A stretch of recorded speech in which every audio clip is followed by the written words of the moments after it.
Hello મિત્રો, સ્વાગત છે તમારું જુલીસ કિચનમાં। આજે આપણે બનાવીએ રક્ષાબંધન પર માવા વગર અને ચાસણી વગર કોપરાના લાડુ। આ લાડુ ઘરમાં રહેલી જ સામગ્રીમાંથી બની જાય છે, તો જરૂરથી ટ્રાય કરજો।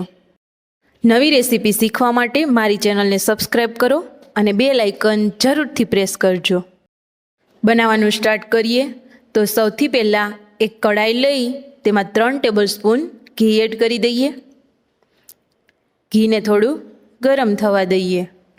ઘી ગરમ થાય એટલે તેમાં 200 ગ્રામ નાળિયેરનું છીણ એડ કરી દઈએ અને હવે સ્લો ફ્લેમ પર નાળિયેરના છીણને શેકી લઈએ। છીણ તળિયે ચોટે નહીં તેનું ખાસ ધ્યાન રાખવું।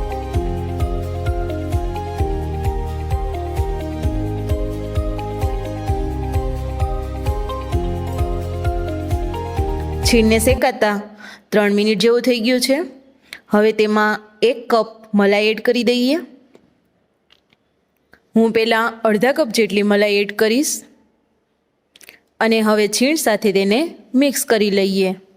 મલાઈ બધાના ઘરમાં હોય જ છે, પરંતુ જો તમારા ઘરમાં મલાઈ ના હોય તો અમૂલનું ફ્રેશ ક્રીમ આવે છે તે પણ એડ કરી શકો છો। હવે ફરી અડધા કપ જેટલી મલાઈ એડ કરી દઈએ અને સાથે 2 ટેબલસ્પૂન મિલ્ક પાવડર પણ એડ કરી દઈએ। મિલ્ક પાવડર ના એડ કરો તો પણ ચાલશે। અને હવે તેને એકદમ સારી રીતે નાળિયેરના છીણ સાથે મિક્સ કરી દઈએ અને મીડિયમ ફ્લેમ પર 3 થી 4 મિનિટ માટે શેકી લઈએ। અહીં એ વાતનું ખાસ ધ્યાન રાખવાનું છે કે મીડિયમ ફ્લેમ પર જ છીણને શેકવાનું છે, નહીં તો તળિયે બેસી જશે અને તેનો કલર પણ થોડો બ્રાઉન થઈ જશે। મલાઈ અને નાળિયેરને આ રીતે શેકશો તો લાડુ 2 થી 3 દિવસ સુધી વધુ સારા રહેશે।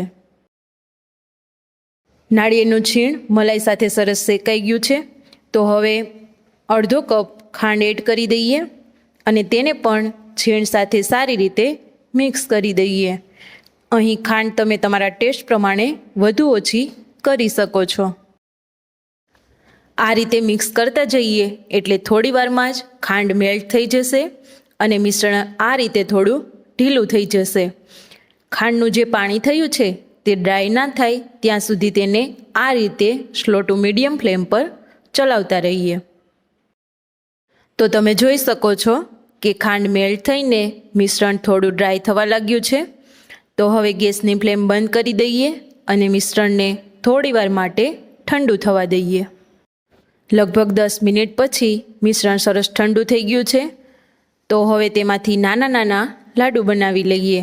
તમારે જે સાઈઝના બનાવવા હોય તેવા બનાવી શકો છો। આ રીતે સ્મૂથ બોલ વાળી લેવાનો અને હવે કોપરાના ખમણમાં આ રીતે રગદોળી લઈએ। આ લાડુ તમે 2 થી 3 દિવસ માટે સ્ટોર કરી શકો છો। તો આ રીતે બધા લાડુ તૈયાર કરી લઈએ। આ લાડુ તમે બનાવીને ગરમા ગરમ ખાશો તો ખૂબ જ ટેસ્ટી લાગે છે।